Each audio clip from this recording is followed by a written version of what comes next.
Hello friends, welcome to Studykar. Madhya Pradesh के 2000 से अधिक प्रश्नों की इस सीरीज को आगे बढ़ाते हुए आज के इस लेक्चर में हम डिस्कस करेंगे मध्य प्रदेश के इतिहास के पार्ट 2 को। इससे पहले पार्ट 1 को भी डिस्कस कर चुके हैं, लिंक डिस्क्रिप्शन में है, तो वहां से आप इसके पार्ट 1 को भी देख सकते हैं। दोस्तों, अगर आप इसका पीडीएफ चाहते हैं तो पीडीएफ मिलेगा टेलीग्राम पर। टेलीग्राम का लिंक जो है वो डिस्क्रिप्शन बॉक्स में दिया गया है, तो वहां से आप इसका पीडीएफ आसानी से डाउनलोड कर सकते हैं। अगर आप किसी भी कॉम्पिटिटिव एग्जाम की तैयारी कर रहे हैं तो आप स्टडीकर को फॉलो कर लें और बेल आइकॉन यानी घंटी वाला बटन जरूर दबा लें, जिससे आपको समय पर और सबसे पहले नोटिफिकेशन मिल सकेगा। हमारे जितने भी सोशल मीडिया प्लेटफॉर्म हैं उन पर भी आप हमें फॉलो कर लें। सभी का लिंक जो है वो डिस्क्रिप्शन बॉक्स में आपको दिया गया है, तो वहां से आप हमें फॉलो कर सकते हैं। चलिए फ्रेंड्स, अब हम ये जान लेते हैं कि अभी तक हमने क्या क्या पढ़ा हुआ है। तो सबसे पहले हमने देखा था मध्य प्रदेश की सामान्य जानकारी को। तो मध्य प्रदेश की सामान्य जानकारी के 2 पार्ट बने थे, उनका भी लिंक डिस्क्रिप्शन में है, तो वो भी आप देख सकते हैं। और अब हम डिस्कस कर रहे हैं मध्य प्रदेश के इतिहास को। तो मध्य प्रदेश का इतिहास का जो फर्स्ट पार्ट है वो भी हम देख चुके हैं, लिंक डिस्क्रिप्शन में है, वहां से देख सकते हैं। और अब हम सेकेंड पार्ट इसका डिस्कस कर रहे हैं। तो दोस्तों, चलिए इस लेक्चर की शुरुआत करते हैं और देखते हैं पहला क्वेश्चन क्या है। ठीक है दोस्तों, आप इनके नोट्स जरूर बनाते जाइएगा। फर्स्ट क्वेश्चन है, मंडला किसकी राजधानी थी? बहुत ही इंपॉर्टेंट क्वेश्चन है, मंडला किसकी राजधानी थी? तो इसका आंसर होगा गोंड की, यानी जो गोंड राजवंश था उनकी राजधानी क्या हुआ करती थी? मंडला। ठीक है, अब आपके सामने ऑप्शन भी हैं। पहला है सिंधिया, तो सिंधिया की जो कैपिटल थी वो क्या थी? ग्वालियर। फिर है होलकर, होलकर की जो कैपिटल थी वो क्या थी? इंदौर। इसके बाद जो परमार वंश है दोस्तों, इसकी राजधानी क्या हुआ करती थी? तो परमार वंश की जो राजधानी थी वो धार हुआ करती थी। ठीक है, तो सिंधिया की क्या हो जाएगी? ग्वालियर हो जाएगी। होलकर की क्या हो जाएगी? इंदौर हो जाएगी। गोंड की क्या हो जाएगी? मंडला हो जाएगी। और परमार वंश की राजधानी क्या हो जाएगी? धार हो जाएगी। तो ये पॉइंट आप नोट करिएगा। अब हम बात करते हैं किसकी? गोंड राजवंश की। तो दोस्तों, गोंड राजवंश में एक बहुत ही महत्वपूर्ण शासिका हुई हैं जिनका नाम था दुर्गावती। क्या नाम था? दुर्गावती। ठीक है दोस्तों, तो जो दुर्गावती थी उनका जो विवाह था वो गोंड शासक दलपत साय के साथ हुआ था। और दलपत साय की कुछ दिनों के बाद मृत्यु हो जाती है और उनका एक पुत्र होता है वीर नारायण। क्या नाम था दोस्तों? वीर नारायण। ठीक है, तो जो वीर नारायण था उसको शासक बनाया गया, लेकिन वीर नारायण इतना बड़ा नहीं था कि वो शासन कर सके। तो दुर्गावती जो थी उन वीर नारायण की संरक्षिका के रूप में काम करती रही।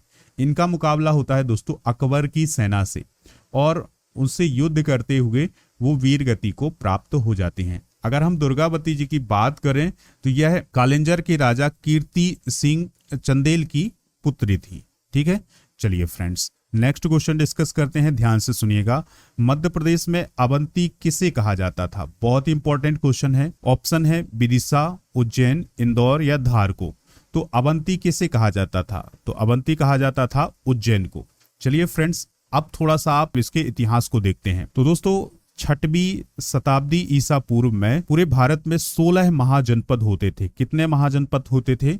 16 महाजनपद होते थे। और इन 16 महाजनपदों में से 2 महाजनपद मध्य प्रदेश में थे। पहला था चेदी और दूसरा था अवंतिका। क्या नाम था दोस्तों? अवंतिका। तो चेदी मतलब खजुराहो के आसपास का जो क्षेत्र था और जो अवंतिका था वो उज्जैन के आसपास का क्षेत्र था। तो जो अवंतिका साम्राज्य था या अवंतिका जनपद थी, इसको 2 पार्ट में बांटा गया था, नॉर्थ और साउथ। ठीक है, तो दोस्तों नॉर्थ की जो राजधानी थी वो अवंती थी या उज्जैन थी, और जो साउथ वाला पार्ट था उसकी जो राजधानी थी वो थी महेशमती, जिसे हम महेश्वर के नाम से जानते थे। ठीक है दोस्तों, चलिए अब हम एक एक करके जो ऑप्शन है उनके भी नाम डिस्कस कर लेते हैं कि किसको क्या कहा जाता था। पहला है विदिशा। चलिए फ्रेंड्स, इसके बारे में, विदिशा के बारे में कुछ इंपॉर्टेंट पॉइंट हैं, उनको हम डिस्कस करते हैं, तो आप ध्यान से सुनते जाइएगा।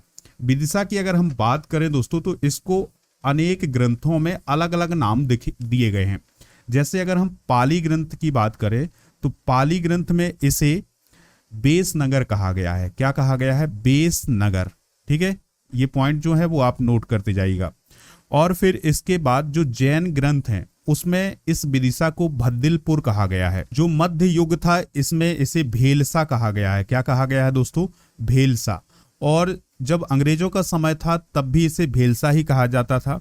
फिर 1952 में, याद रखिएगा ये सन, तो 1952 में होता क्या है कि जो विदिशा की जनता थी उसने हमारे देश के first president doctor Rajendra Prasad से ये कहा था कि ये जो विदिशा है इसका नाम भेलसा से विदिशा किया जाए। ठीक है, तो 1952 में इस विदिशा का नाम भेलसा से विदिशा हुआ था। जो इंदौर है इसका नाम तो इंदूर हुआ करता था पहले कभी, और जो धार है इसका नाम धारा नगरी हुआ करता था। अगला प्रश्न देखते हैं, बहुत इंपॉर्टेंट प्रश्न है, ध्यान से सुनिएगा। निम्नलिखित में से कौन से स्वतंत्रता सेनानी का जन्म मध्य प्रदेश में हुआ है?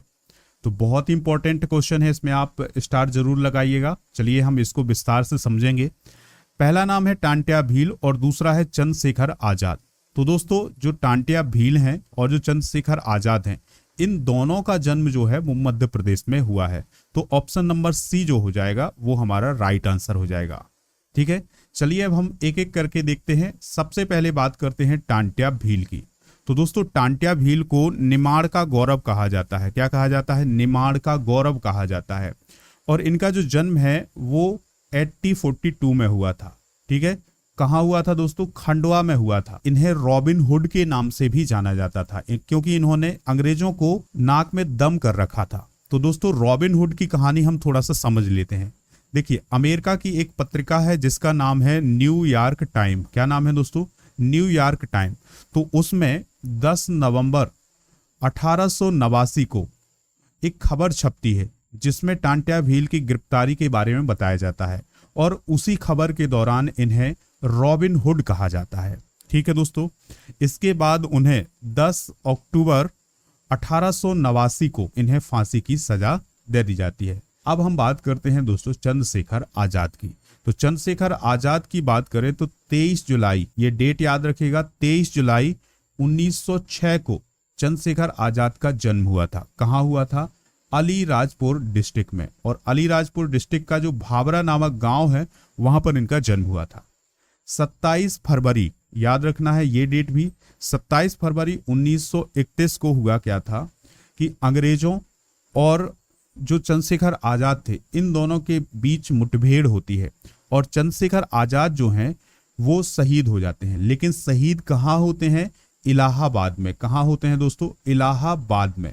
और इलाहाबाद का जो अल्फ्रेड पार्क है उस पार्क में ये शहीद होते हैं। ठीक है, तो ये पॉइंट जो है वो नोट करिएगा। नेक्स्ट है, सांची के स्तूप का निर्माण किसने करवाया था? ऑप्शन है आपके सामने, चंद्रगुप्त, गौतम बुद्ध, महावीर और अशोक। तो इस क्वेश्चन का जो आंसर होगा वो होगा अशोक। ठीक है, तो सांची के स्तूप का निर्माण किसने करवाया था? अशोक ने करवाया था। सबसे पहले ये जान लेते हैं कि जो सांची के स्तूप हैं ये किस डिस्ट्रिक्ट में है? तो मध्य प्रदेश के रायसेन डिस्ट्रिक्ट में है। याद रखिएगा कि जो सांची के स्तूप हैं ये मध्य प्रदेश के किस डिस्ट्रिक्ट में है? रायसेन डिस्ट्रिक्ट में है। चलिए फ्रेंड्स, अब अपने ऑप्शन हम डिस्कस करते हैं। तो अशोक की बात सबसे पहले कर लेते हैं। तो अशोक से संबंधित जो एक शिलालेख है वो कहाँ पर आपको मिलता है? भरहुत में। भरहुत स्तूप है दोस्तों जो कि सतना डिस्ट्रिक्ट में है। तो ये मौर्य वंश से रिलेटेड था। और दोस्तों 269 बीसी में, 269 बीसी यानी ईसा पूर्व में ये राजा बना था। और 261 बीसी में इसने कलिंग का युद्ध लड़ा था और कलिंग के युद्ध में ही इसका हृदय परिवर्तन हुआ था। ठीक है, और इसने कौन सा धर्म अपनाया था दोस्तों? बौद्ध धर्म अपनाया था। कौन सा धर्म? बौद्ध धर्म अपनाया था। ठीक है, तो ये पॉइंट जो है वो आप नोट करते जाइएगा। यहां पर बात आई है चंद्रगुप्त की। तो चंद्रगुप्त जो था वो मौर्य वंश का संस्थापक था। ठीक है, और इसका जो जन्म है वो 345 बीसी में हुआ था। कब हुआ था? 345 बीसी में इसका जन्म हुआ था। 322 बीसी में ये राजा बना था और इसके बाद 298 बीसी में ये चंद्रगुप्त की मृत्यु हो जाती है। अब याद रखना है आपको कि जो चंद्रगुप्त है इसने कौन सा धर्म अपनाया था? तो इसने जैन धर्म अपनाया था। कौन सा धर्म अपनाया था? जैन धर्म अपनाया था। अब बात करते हैं दोस्तों गौतम बुद्ध की। तो गौतम बुद्ध का जो जन्म है वो 563 बीसी में इनका जन्म हुआ था। मृत्यु कब हुई थी? 483 बीसी में। ठीक है, ये 483 बीसी में इनकी मृत्यु हुई थी। बौद्ध धर्म है उसके संस्थापक कौन माने जाते हैं? गौतम बुद्ध माने जाते हैं। ठीक है, इनका जन्म कहाँ हुआ था? लुम्बिनी में। और लुम्बिनी है कहाँ है? नेपाल में। यहाँ पर एक और ऑप्शन है आपके सामने, महावीर। तो दोस्तों महावीर की अगर हम बात करें तो ये 24वें तीर्थंकर थे जैन धर्म के। ठीक है, और 540 बीसी में इनका जन्म हुआ था और 468 में इनकी मृत्यु हुई थी।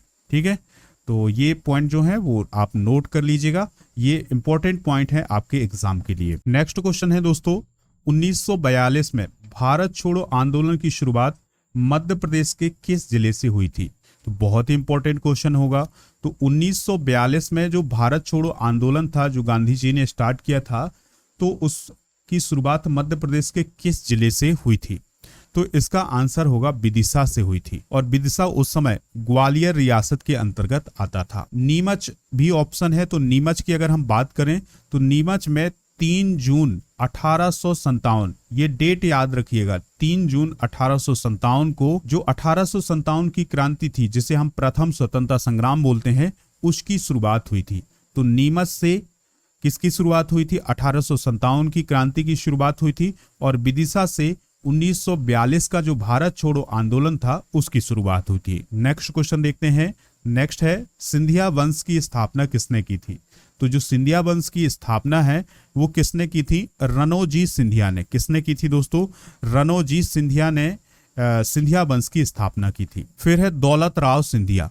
तो दौलत राव सिंधिया की अगर हम बात करें दोस्तों, तो दौलत राव सिंधिया ने क्या किया था कि उज्जैन से सिंधिया वंश की राजधानी को ग्वालियर शिफ्ट किया था। कब किया था? 1810 में किया था। फिर यहाँ पर एक और ऑप्शन है बाजीराव प्रथम। तो बाजीराव प्रथम की बात करें तो इसने 1722 बीसी में 1722 ईस्वी में मालवा पर आक्रमण किया था। जीवाजी राव की बात करें तो जीवाजी राव जो हैं वो जीवाजी राव सिंधिया हैं और सिंधिया वंश से रिलेटेड हैं। तो 1947 में स्वतंत्रता के बाद ग्वालियर को भारत में विलय करने का काम जो है वो किसने किया था? जीवाजी राव सिंधिया ने। नेक्स्ट क्वेश्चन है, बुंदेला विद्रोह कब हुआ था? तो बहुत ही इंपॉर्टेंट क्वेश्चन है दोस्तों, ध्यान से सुनते जाइएगा। तो बुंदेला विद्रोह जो है वो 1842 में हुआ था। ठीक है, और मधुकर शाह जो थे, जो बुंदेला वंश से रिलेटेड थे, तो मधुकर शाह ने अंग्रेजों का विरोध किया था। किसने दोस्तों? मधुकर शाह ने। ठीक है, और जो बुंदेला विद्रोह था इसमें जवाहर सिंह बुंदेला, डिल्लन शाह, हृदय शाह ने महत्वपूर्ण भूमिका निभाई थी। तो ये पॉइंट जो है वो आप नोट करते जाइएगा। नेक्स्ट है, मध्य प्रदेश में झंडा सत्याग्रह कब हुआ था? तो मध्य प्रदेश में झंडा सत्याग्रह कब हुआ था? 1923 में हुआ था। कब हुआ था दोस्तों? 1923 में हुआ था। और ये झंडा सत्याग्रह जो है वो कब हुआ था? असहयोग आंदोलन, जो असहयोग आंदोलन था, तो असहयोग आंदोलन के दौरान ही मध्य प्रदेश में झंडा सत्याग्रह हुआ था। हुआ क्या था कि जबलपुर में अंग्रेजों के द्वारा जो भारत का झंडा था उस समय, उसका अपमान किया गया था। तो उसके विरोध में एक जुलूस निकाला गया था, जिसमें दोस्तों पंडित सुंदरलाल, नाथूराम मोदी और नरसिंह दास अग्रवाल जो थे वो प्रमुख व्यक्ति थे। तो याद रखना है कि जो झंडा सत्याग्रह है उसकी शुरुआत मध्य प्रदेश में जबलपुर से हुई थी। कब हुई थी? 1923 में हुई थी। ठीक है, तो ये पॉइंट जो है वो बहुत ही इंपॉर्टेंट है, आप इन्हें नोट करते जाइएगा। अगर ये लेक्चर पसंद आ रहा है आपको तो आप इसे लाइक कर दें और सभी दोस्तों को शेयर जरूर करें। चलिए फ्रेंड्स, नेक्स्ट क्वेश्चन डिस्कस करते हैं। देखिए दोस्तों, नेक्स्ट क्वेश्चन है, ध्यान से सुनिएगा। राजा भाऊ महाकाल का संबंध है, यानी राजा भाऊ महाकाल का संबंध किससे है? झंडा सत्याग्रह, चावल आंदोलन, गोवा आंदोलन या जंगल सत्याग्रह से? तो दोस्तों राजा भाऊ महाकाल का जो संबंध है वो गोवा आंदोलन से है। ये मध्य प्रदेश के हैं लेकिन इनका जो संबंध है वो गोवा आंदोलन से है। आज़ादी के बाद यानी 1947 के बाद 1955 में ये गोवा आंदोलन के दौरान शहीद हो गए थे। बात आई है दोस्तों झंडा सत्याग्रह की। तो झंडा सत्याग्रह 1923 में हुआ था। कहाँ हुआ था? जबलपुर में हुआ था। चावल आंदोलन कहाँ हुआ था? रीवा में हुआ था। कब हुआ था दोस्तों? याद रखना है फरवरी 1947 में। कब हुआ था? फरवरी 1947 में चावल आंदोलन हुआ था। जंगल सत्याग्रह की बात करें तो जंगल सत्याग्रह कब हुआ था? 1930 में हुआ था। तो ये पॉइंट जो है वो आप नोट कर सकते हैं। नेक्स्ट है एरन पुरातात्विक स्थल किस जिले में है? तो जो एरन पुरातात्विक स्थल है वो किस जिले में है? तो आंसर होगा इसका सागर जिले में है। ठीक है, आपके सामने और भी ऑप्शन है, इनको हम बाद में डिस्कस करेंगे। पहले हम एरन पुरातात्विक स्थल को डिस्कस कर लेते हैं।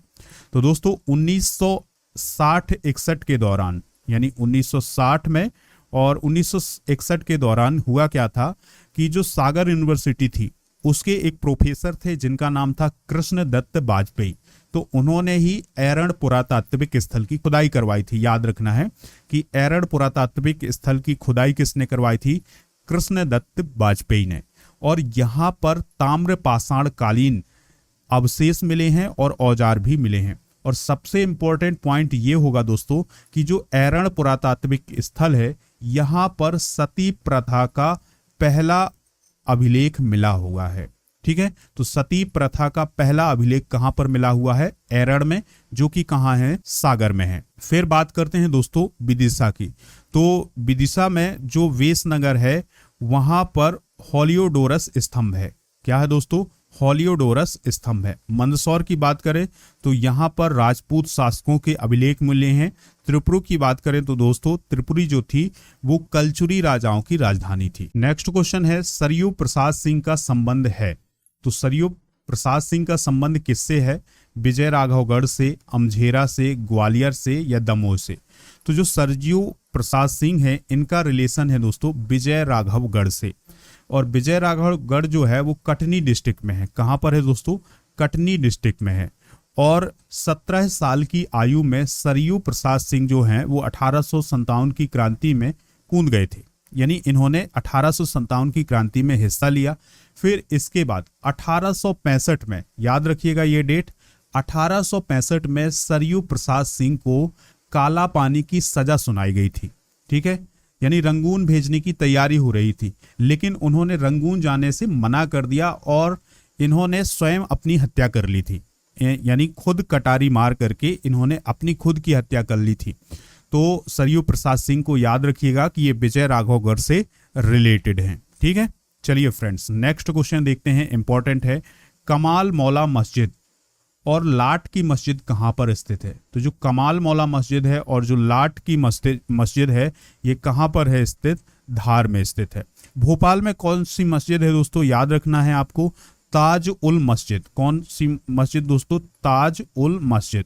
जो ताज उल मस्जिद है ये कहाँ पर है? भोपाल में है। अगला क्वेश्चन है खजुराहो का विष्णु मंदिर किसने बनवाया था?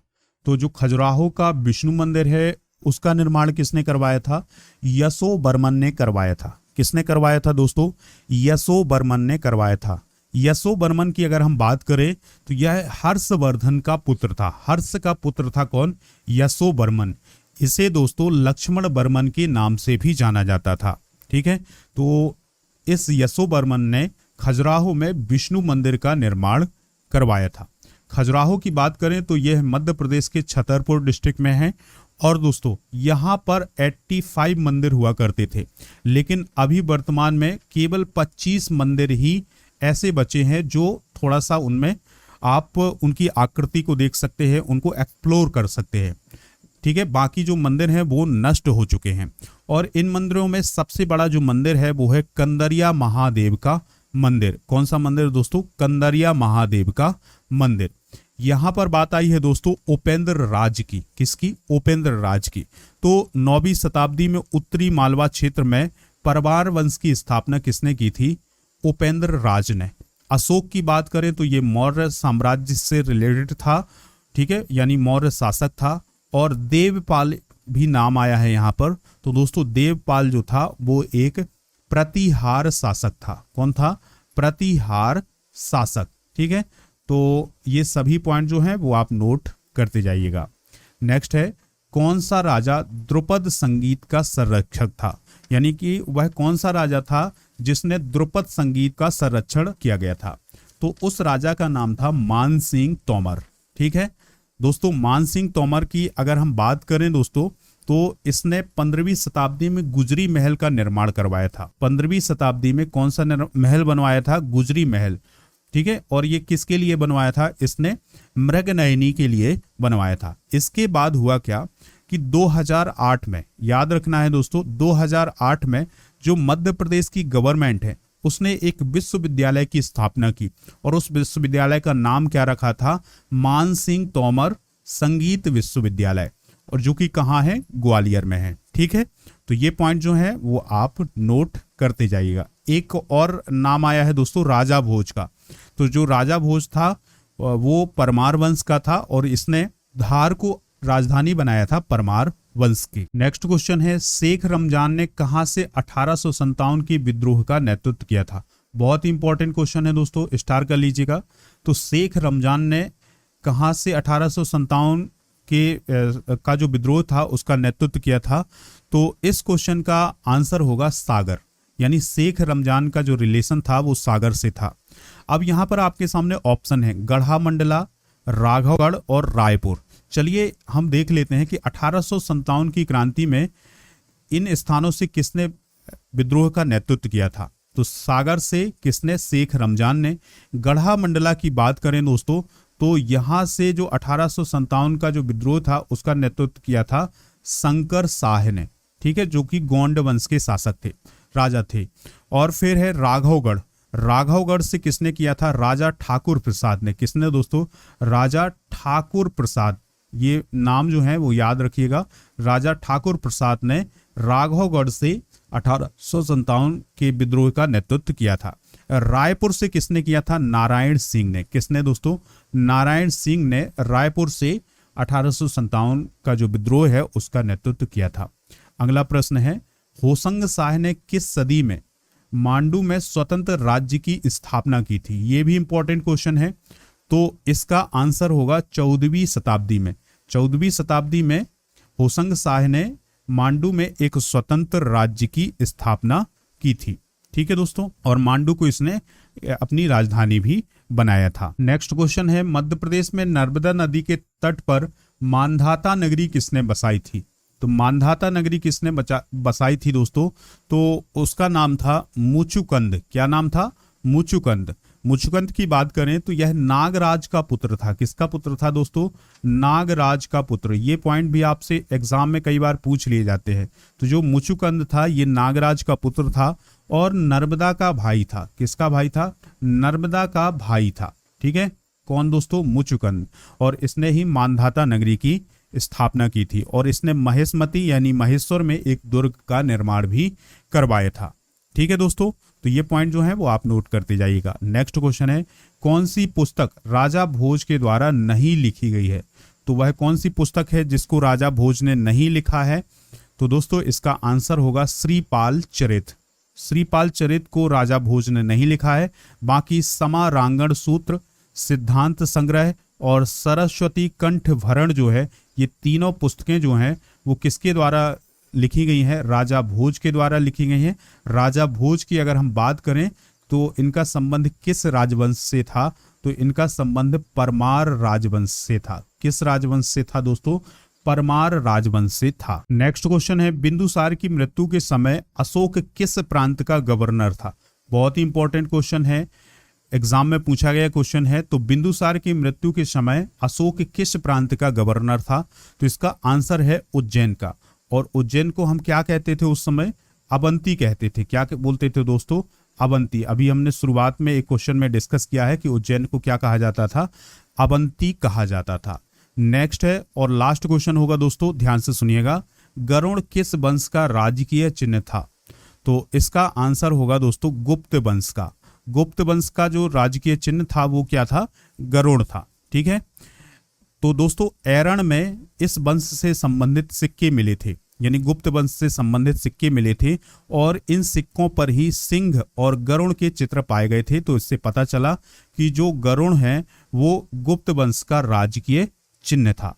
तो दोस्तों ये थी मध्य प्रदेश के इतिहास से रिलेटेड कुछ इंपॉर्टेंट क्वेश्चन, आप इनको नोट करिएगा। पीडीएफ अगर आपको चाहिए तो पीडीएफ मिलेगा आपको हमारे टेलीग्राम चैनल पर, तो वहां से आप इसका पीडीएफ आसानी से डाउनलोड कर सकते हैं।